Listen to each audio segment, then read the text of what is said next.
Hello दोस्तों, welcome to SPT GK GS. दोस्तों, आज हम लोग 7 और 8 अप्रैल के महत्वपूर्ण करंट अफेयर्स प्रश्नों को देखेंगे। तो आइए शुरू करते हैं। हाल ही में दुनिया का सबसे बड़ा इलेक्ट्रिक क्रूज जहाज कहाँ लॉन्च हुआ है? तो दुनिया का सबसे बड़ा इलेक्ट्रिक क्रूज जहाज चीन में लॉन्च हुआ है। सबसे बड़े इलेक्ट्रिक क्रूज जहाज यांगत्जे रिवर 3 गोर्जेस 1 ने अपनी पहली यात्रा शुरू की है। यह 100 मीटर लंबा और 16.3 मीटर चौड़ा है और इसमें 1300 यात्रियों के बैठने की जगह है। यह एक बार चार्ज करने पर करीब 100 किलोमीटर का सफ़र तय कर सकता है, जिससे करीब 530 मीट्रिक टन ईंधन बचाने में मदद मिलेगी। इस जहाज को 150 मिलियन युआन की लागत से बनाया गया है। यह एक विशाल 7500 किलोवाट घंटा समुद्री बैटरी द्वारा संचालित है। इसका उपयोग मुख्य रूप से दर्शनीय स्थलों की यात्रा के लिए किया जाएगा और अगले महीने से इसका वाणिज्यिक संचालन शुरू हो जाएगा। नेक्स्ट, 5 अप्रैल 2022 को बिरसा मुंडा जनजातीय नायक नामक पुस्तक का विमोचन किया गया है। इसके लेखक कौन है? तो बिरसा मुंडा जनजातीय नायक पुस्तक का लेखक प्रोफेसर आलोक चक्रवाल है। केंद्रीय शिक्षा और कौशल विकास मंत्री धर्मेंद्र प्रधान ने इसका विमोचन किया है। बिरसा मुंडा उन्होंने 19वीं सदी के अंत में ब्रिटिश राज के दौरान एक आदिवासी धार्मिक सहस्त्राब्दी आंदोलन का नेतृत्व किया था। उनकी जयंती को जनजातीय गौरव दिवस के रूप में घोषित किया गया है। झारखंड स्थापना दिवस उनकी जयंती के साथ मनाया जाता है, अर्थात 15 नवंबर को झारखंड स्थापना दिवस के रूप में मनाया जाता है। नेक्स्ट, हाल ही में एनटीपीसी ने किसके साथ एक समझौता पर हस्ताक्षर किया है? तो एनटीपीसी ने गुजरात गैस लिमिटेड के साथ समझौते पर हस्ताक्षर किया है। समझौते के तहत एनटीपीसी कवास में गुजरात गैस लिमिटेड के पाइप्ड नेचुरल गैस नेटवर्क में ग्रीन हाइड्रोजन का मिश्रण करेगा। ग्रीन हाइड्रोजन के उत्पादन के लिए एनटीपीसी कवास की 1 मेगावाट की फ्लोटिंग सौर परियोजना से प्राप्त बिजली का उपयोग किया जाएगा। गुजरात गैस लिमिटेड भारत में सबसे बड़ी सिटी गैस डिस्ट्रीब्यूशन कंपनी है। एनटीपीसी कवास गुजरात के सूरत जिले के हजीरा में स्थित है। नेक्स्ट, हाल ही में विकास और शांति के लिए अंतर्राष्ट्रीय खेल दिवस कब मनाया गया? तो 6 अप्रैल को विकास और शांति के लिए अंतर्राष्ट्रीय खेल दिवस मनाया गया है। इस दिन का उद्देश्य सामाजिक परिवर्तन और शांति और समझ को बढ़ावा देने के लिए खेल की शक्ति के बारे में जागरूकता पैदा करना है। विकास और शांति के लिए अंतर्राष्ट्रीय खेल दिवस 2022 का विषय सभी के लिए एक सतत और शांतिपूर्ण भविष्य सुरक्षित करना खेल का योगदान है। मेजर ध्यानचंद की जयंती पर भारत में हर साल 29 अगस्त को राष्ट्रीय खेल दिवस मनाया जाता है। नेक्स्ट, हाल ही में मार्केट इंफ्रास्ट्रक्चर इंस्टीट्यूशन के शासन को मजबूत करने के लिए किसने एक पैनल का गठन किया है? तो मार्केट इंफ्रास्ट्रक्चर इंस्टीट्यूशन के शासन को मजबूत करने के लिए सेबी ने एक पैनल का गठन किया है। सेबी के पूर्व पूर्णकालिक सदस्य जी महालिंगम 6 सदस्यीय समिति की अध्यक्षता करेंगे। भारतीय प्रतिभूति और विनिमय बोर्ड सेबी की स्थापना 1988 में हुई थी और 1992 में इसने वैधानिक दर्जा दिया गया था। इसका मुख्यालय मुंबई में स्थित है। यह भारत में प्रतिभूति बाजार का नियामक है और इसका उद्देश्य प्रतिभूतियों में निवेशकों के हितों की रक्षा करना है। सुश्री माधवी पुरी बुच सेबी की वर्तमान अध्यक्ष हैं। नेक्स्ट, हाल ही में आरबीआई ने राज्यों और केंद्र शासित प्रदेशों के लिए वेज एंड मीन्स एडवांसेज की सीमा 51,560 करोड़ रुपये से घटाकर कितना कर दिया है? तो आरबीआई ने राज्यों और केंद्र शासित प्रदेशों के लिए वेज एंड मीन्स एडवांसेज की सीमा को 51,560 करोड़ रुपये से घटाकर 47,010 करोड़ रुपये कर दिया है। कम की गई WMA सीमा 1 अप्रैल 2022 से लागू हो गई है। अगस्त 2019 में आरबीआई द्वारा राज्यों के लिए वेज एंड मीन्स एडवांसेज पर सलाहकार समिति का गठन किया गया था, जिसके अध्यक्ष सुधीर श्रीवास्तव थे। वित्त वर्ष 2022-23 की पहली छमाही के लिए भारत सरकार की WMA सीमा 1,50,000 करोड़ रुपए रखी गई है। नेक्स्ट, हाल ही में किस अमेरिकी कवि का 92 वर्ष की आयु में निधन हो गया है? तो रिचर्ड हावर्ड का 92 वर्ष की आयु में निधन हो गया है, जो कि एक अमेरिकी कवि थे। उन्होंने अपने काम यूनाइटेड सब्जेक्ट्स के लिए पुलित्जर पुरस्कार जीता था। 2021 में नताली डियाज की पोस्ट कॉलोनियल लव पोएम ने कविता के लिए पुलित्जर पुरस्कार जीता था। पुलित्जर पुरस्कार समाचार पत्र, पत्रिका और ऑनलाइन पत्रकारिता, साहित्य और संगीत रचना के क्षेत्र में उपलब्धियों के लिए दिया जाता है। इसकी शुरुआत 1917 में जोसेफ पुलित्जर के नाम पर हुई थी।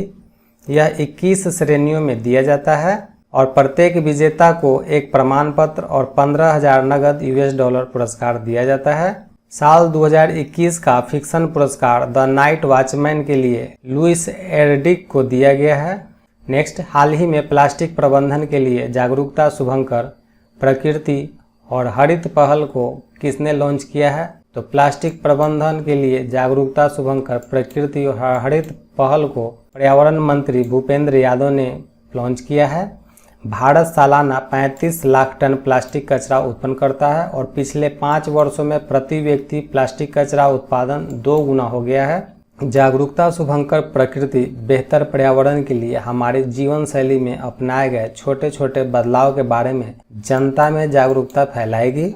नेक्स्ट, हाल ही में नए विदेश सचिव के रूप में किसे नियुक्त किया गया है? तो नए विदेश सचिव के रूप में विनय मोहन क्वात्रा को नियुक्त किया गया है। नेपाल में भारत के राजदूत विनय मोहन क्वात्रा नए विदेश सचिव होंगे। वह हर्षवर्धन श्रृंगला की जगह लेंगे जो अप्रैल 2022 में सेवानिवृत्त हो रहे हैं। सेवानिवृत्त के बाद श्रृंगला को G20 के लिए विशेष समन्वयक के रूप में नियुक्त किए जाने की संभावना है।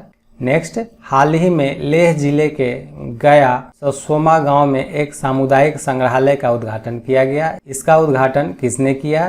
तो लेह जिले के गया ससोमा गांव में सामुदायिक संग्रहालय का उद्घाटन ताशी ग्याल्सन ने किया है। ताशी ग्याल्सन लद्दाख स्वायत्त पहाड़ी विकास परिषद लेह के अध्यक्ष हैं। संग्रहालय की स्थापना LAHDC लेह के सहयोग से संग्रहालय विज्ञान विभाग, राष्ट्रीय संग्रहालय संस्थान द्वारा की गई है। सामुदायिक संग्रहालय लद्दाख के क्षेत्र को बेहतर तरीके से समझने में आगंतुकों की मदद करेगा। गया ऊपरी लद्दाख का पहला गांव और सबसे पुरानी बस्ती है। यह लेह मनाली राष्ट्रीय राजमार्ग पर स्थित है। नेक्स्ट, हाल ही में खगोलविदों ने किसके समान ग्रह की खोज की है? तो खगोलविदों ने बृहस्पति ग्रह के समान एक ग्रह की खोज की है। खगोलविदों ने पृथ्वी से 17,000 प्रकाश वर्ष दूर एक एक्सो प्लैनेट खोजा है जो लगभग बृहस्पति के समान है। यह अपने तारे से लगभग उतनी ही दूरी पर है जितना बृहस्पति सूर्य से है। इस एक्सोप्लैनेट को K2 2016 BLG 0005LB नाम दिया गया है। यह बृहस्पति से 1.1 गुना भारी है और जिस तारे की परिक्रमा करता है उसका द्रव्यमान सूर्य का लगभग 60% है। खगोलविदों ने बृहस्पति के समान ग्रह की खोज के लिए अल्बर्ट आइंस्टाइन के सापेक्षता के सिद्धांत और गुरुत्वाकर्षण माइक्रोलेंसिंग तकनीक का इस्तेमाल किया है। गुरुत्वाकर्षण माइक्रोलेंसिंग विधि का उपयोग अप्रत्यक्ष रूप से एक्सोप्लैनेट का पता लगाने के लिए किया जाता है। यह किसी तारे से आने वाले प्रकाश को मोड़ने और फोकस करने के लिए दूर की वस्तु के गुरुत्वाकर्षण बल पर निर्भर करता है। नेक्स्ट, हाल ही में खंजर संयुक्त विशेष बल अभ्यास का 9वां संस्करण 6 अप्रैल 2022 को किसके बीच संपन्न हुआ? तो खंजर संयुक्त विशेष बल अभ्यास का 9वां संस्करण 6 अप्रैल को भारत और किर्गिस्तान के बीच संपन्न हुआ। यह अभ्यास 25 मार्च 2022 को हिमाचल प्रदेश के बकलोह के विशेष बल प्रशिक्षण स्कूल में शुरू हुआ था। नेक्स्ट, हाल ही की सूचना अनुसार सरस्वती सम्मान 2021 से किसे सम्मानित किया जाएगा? तो सरस्वती सम्मान 2021 से प्रोफेसर रामदरस मिश्रा को सम्मानित किया जाएगा। उन्हें उनके कविता संग्रह मैं तो यहाँ हूँ के लिए पुरस्कार दिया जाएगा। पिछले साल मराठी लेखक डॉक्टर शरण कुमार लिम्बाले ने सरस्वती सम्मान 2020 जीता था। सरस्वती सम्मान सबसे पहले हरिवंश राय बच्चन ने जीता था। सरस्वती सम्मान इसकी शुरुआत 1991 में हुई थी।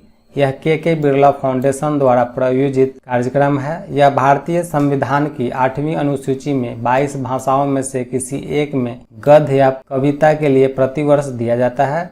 इसमें एक पट्टिका, एक प्रशस्ति पत्र और 15 लाख रुपए का नगद पुरस्कार शामिल है। यह पिछले 10 वर्षों के भीतर प्रकाशित कार्य के लिए दिया जाता है। नेक्स्ट, हाल ही में एडीबी के अनुमान के अनुसार वित्त वर्ष 2022 और वित्त वर्ष 2023 में भारत की जीडीपी किस दर से बढ़ेगी?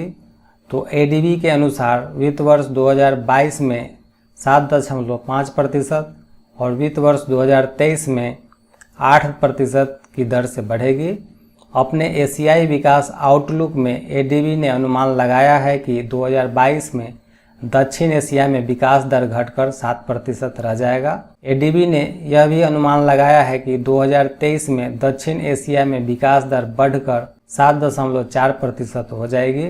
एशियाई विकास बैंक ने अनुमान लगाया है कि एशिया की अर्थव्यवस्था 2022 में 5.2% और 2023 में 5.3% बढ़ेगी। एशियाई विकास आउटलुक यह एडीबी की एक रिपोर्ट है जो सालाना मार्च या अप्रैल में प्रकाशित होती है। यह एशिया के अधिकांश देशों को कवर करती है। एडीओ के लिए एक अपडेट सितंबर में प्रकाशित किया जाता है। नेक्स्ट, 7 अप्रैल को किस दिवस के रूप में मनाया गया? तो 7 अप्रैल को विश्व स्वास्थ्य दिवस के रूप में मनाया गया है। विश्व स्वास्थ्य दिवस 2022 का विषय हमारा ग्रह हमारा स्वास्थ्य है। विश्व स्वास्थ्य संगठन ने पहली बार 7 अप्रैल 1950 को विश्व स्वास्थ्य दिवस मनाया था। विश्व स्वास्थ्य दिवस पर आयुष मंत्रालय ने नई दिल्ली के लाल किले में योग महोत्सव का आयोजन किया है। नेक्स्ट, हाल ही में मध्य प्रदेश के मुख्यमंत्री शिवराज सिंह चौहान ने किस योजना की शुरुआत की है? तो मध्य प्रदेश के मुख्यमंत्री शिवराज सिंह चौहान ने मुख्यमंत्री उद्यमी क्रांति योजना की शुरुआत की है। रोजगार सृजन एमपी राज्य सरकार का शीर्ष लक्ष्य है। यह योजना विनिर्माण, व्यवसाय और सेवा क्षेत्रों में युवाओं को 1 लाख रुपए से लेकर 50 लाख रुपए तक के ऋण उपलब्ध कराएगी। राज्य स्तरीय कार्यक्रम का आयोजन Kushabhau Thackeray international convention centre में किया गया। इसकी अध्यक्षता लघु, सूक्ष्म और मध्यम उद्यम और विज्ञान और प्रौद्योगिकी मंत्री ओम प्रकाश सखलेचा ने किया है। मुख्यमंत्री उद्यमी क्रांति योजना की कुछ प्रमुख विशेषताएं हैं, जिसमें युवाओं को बैंक गारंटी प्रदान करने की आवश्यकता नहीं होगी, क्योंकि सरकार इस ओर से गारंटी प्रदान करेगी। इसके लिए राज्य सरकार 140 करोड़ रुपए बैंकों में जमा कराएगी। 12 लाख रुपए तक की वार्षिक आय वाले परिवारों के युवा ऋण के लिए पात्र होंगे। कर्ज लेने वाले युवाओं को 3% ब्याज सब्सिडी मिलेगी। नेक्स्ट, हाल ही में सड़क डिजाइन और सड़क सुरक्षा परामर्श परियोजनाओं पर सहयोग के तरीके तलाशने के उद्देश्य से किसने समझौता किया है? तो सड़क डिजाइन और सड़क सुरक्षा परामर्श परियोजनाओं पर सहयोग के तरीके तलाशने के उद्देश्य से राइट्स और आईआईटी दिल्ली ने समझौता किया है। राइट्स ने पिछले हफ्ते तकनीकी सहयोग पर जिम्बाब्वे के राष्ट्रीय रेलवे के साथ एक समझौते पर हस्ताक्षर किया है। Rail India technical and economic service limited यानी राइट्स लिमिटेड यह भारत सरकार का उपक्रम है। इसकी स्थापना 1974 में हुई थी। यह विदेशों में रोलिंग स्टॉक उपलब्ध कराने के लिए भारतीय रेलवे की एकमात्र निर्यात शाखा है। नेक्स्ट, हाल के सूचना अनुसार फोर्ब्स की अमीरों की सूची 2022 में शीर्ष स्थान किसने हासिल किया है? तो फोर्ब्स की अमीरों की सूची 2022 में स्पेस एक्स और टेस्ला के सीईओ एलोन मस्क ने शीर्ष स्थान हासिल किया है। मुकेश अंबानी इस सूची में दुनिया के 10वें सबसे अमीर व्यक्ति हैं। उनके बाद गौतम अडानी का स्थान है। एलन मस्क ने इस साल फोर्ब्स की 36वीं अमीरों की सूची में अमेजन के जेफ बेजोस की जगह लिया है। मुकेश अंबानी, गौतम अडानी, शिव नादर, साइरस पूनावाला और राधा कृष्ण दमानी फोर्ब्स की 36वीं अमीरों की सूची में शीर्ष 5 भारतीय हैं। Elon Musk, Jeff Bezos, Bernard Arnault, Bill Gates और वारेन बफेट दुनिया के 10 सबसे अमीर व्यक्ति हैं। फोर्ब्स की अरबपतियों की सूची 2022 में सावित्री जिंदल भारत की सबसे अमीर महिला हैं। नायका की संस्थापक फाल्गुनी नायर ने इस साल सूची में प्रवेश किया है। इस साल की सूची में फ्रैंकोइस बेटेनकोर्ट मेयर्स को इस साल दुनिया के सबसे अमीर महिला के रूप में सूचीबद्ध किया गया है। उनके बाद एलिस वाल्टन का स्थान आता है। नेक्स्ट, हाल ही में पशुपालन और डेयरी विभाग ने उत्तराखंड में किस पायलट प्रोजेक्ट को लॉन्च किया है? तो पशुपालन विभाग और डेयरी विभाग ने उत्तराखंड में वन हेल्थ पायलट प्रोजेक्ट को लॉन्च किया है। इसका मुख्य उद्देश्य पायलट प्रोजेक्ट के परिणामों के आधार पर एक राष्ट्रीय वन हेल्थ रोड मैप विकसित करना है। वन हेल्थ सपोर्ट यूनिट के क्रियान्वयन के लिए प्रधान वैज्ञानिक सलाहकार की अध्यक्षता में एक अंतर मंत्रालय वन हेल्थ समिति का भी गठन किया गया है। वन हेल्थ इंडिया कार्यक्रम, इसका मुख्य उद्देश्य प्रौद्योगिकी और वित्त के माध्यम से पशुधन स्वास्थ्य, मानव स्वास्थ्य, वन्य जीव स्वास्थ्य और पर्यावरणीय स्वास्थ्य में सुधार करना है। नेक्स्ट, हाल ही में संयुक्त राष्ट्र मानवाधिकार परिषद ने किसे जलवायु परिवर्तन विशेषज्ञ नियुक्त किया है? तो संयुक्त राष्ट्र मानवाधिकार परिषद ने इयान फ्राई को जलवायु परिवर्तन विशेषज्ञ नियुक्त किया है।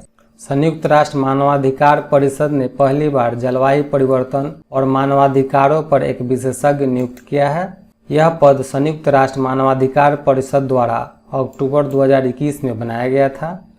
इयान फ्राई ने 2015 के पेरिस जलवायु सम्मेलन में कम विकसित देशों की ओर से बातचीत की थी। पिछले साल संयुक्त राष्ट्र मानवाधिकार परिषद ने साफ और स्वस्थ पर्यावरण तक पहुंच को मौलिक अधिकार के रूप में मान्यता दी थी। संयुक्त राष्ट्र मानवाधिकार परिषद, इसकी स्थापना 15 मार्च 2006 को हुई थी। यह दुनिया भर में मानवाधिकारों के प्रति जागरूकता पैदा करता है। इसमें 3 साल के कार्यकाल के लिए 47 सदस्य चुने जाते हैं। इसका मुख्यालय जिनेवा, स्विट्जरलैंड में स्थित है। फेडरिको विलेगास वर्तमान अध्यक्ष हैं। नेक्स्ट, 13वीं राष्ट्रीय टेबल टेनिस चैंपियनशिप 2022 की मेजबानी कौन करेगा? तो 13वीं राष्ट्रीय टेबल टेनिस चैंपियनशिप 2022 की मेजबानी मेघालय करेगा। मेघालय 18 अप्रैल से 25 अप्रैल 2022 तक शिलोंग में साई इंडोर ट्रेनिंग सेंटर में 13वीं राष्ट्रीय टेबल टेनिस चैंपियनशिप की मेजबानी करेगा। राष्ट्रीय टेबल टेनिस चैंपियनशिप मेघालय द्वारा आयोजित सबसे बड़े खेल आयोजनों में से एक है। यह दूसरी बार होगा जब किसी पूर्वोत्तर राज्य द्वारा राष्ट्रीय टेबल टेनिस चैंपियनशिप की मेजबानी की जाएगी। इस इवेंट में करीब 450 खिलाड़ी और 200 स्पोर्ट्स स्टाफ हिस्सा लेंगे। इस इवेंट में मेघालय के 10 खिलाड़ियों के भाग लेने की उम्मीद है। नेक्स्ट, हाल ही में झारखंड में कौन सा त्यौहार पारंपरिक उल्लास और उत्साह के साथ मनाया गया? तो झारखंड में सरहुल को पारंपरिक उल्लास और उत्साह के साथ मनाया गया है। यह झारखंड के सबसे बड़े आदिवासी त्योहारों में से एक है। इसे बसंत पर्व भी कहा जाता है। यह 3 दिवसीय त्यौहार मुख्य रूप से उरांव, मुंडा और हो जनजाति द्वारा मनाया जाता है। इस त्यौहार में साल के पेड़ों की पूजा की जाती है और अच्छी बारिश की दुआ करते हैं। नेक्स्ट, हाल ही में किस राज्य सरकार ने सरकारी स्कूलों में हॉबी हब स्थापित करने की योजना शुरू की है? तो दिल्ली राज्य सरकार ने सरकारी स्कूलों में हॉबी हब स्थापित करने की योजना शुरू की है। दिल्ली सरकार अतिरिक्त पाठ्यक्रम गतिविधियों के लिए सरकारी स्कूलों में हॉबी हब स्थापित करने की योजना बना रही है। परियोजना का मुख्य उद्देश्य स्कूल समय के बाद नृत्य, संगीत, कला और शिल्प सिखाना है। स्कूलों द्वारा चुने गए बच्चों को निजी अकादमियां, व्यक्ति और गैर सरकारी संगठन निःशुल्क प्रशिक्षण देंगे। इस योजना का मुख्य फोकस 5 गतिविधियों नृत्य, संगीत, साहित्यिक, तकनीकी और भारतीय भाषाएं पर है। यह योजना प्रतिभाओं की पहचान करने और उन्हें मार्गदर्शन प्रदान करने में मदद करेगी। दोस्तों, आज का हमारा सवाल है, हाल ही में राष्ट्रीय समुद्री दिवस कब मनाया गया है? आप इसका आंसर हमें कमेंट बॉक्स में देंगे। ऑप्शन ए 3 अप्रैल, ऑप्शन बी 4 अप्रैल, ऑप्शन सी 5 अप्रैल और ऑप्शन डी 6 अप्रैल। दोस्तों, आपको ये वीडियो कैसी लगी? अगर अच्छी लगी हो तो लाइक ज़रूर करें और चैनल पर नए हो तो सब्सक्राइब करें और अगली वीडियो का नोटिफिकेशन पाने के लिए बेल बटन और साथ में ऑल बटन को ज़रूर दबाएं, ताकि जब भी मैं कोई वीडियो अपलोड करूं उसका नोटिफिकेशन आप सभी को मिल पाए। दोस्तों, वीडियो देखने के लिए आप सभी का धन्यवाद।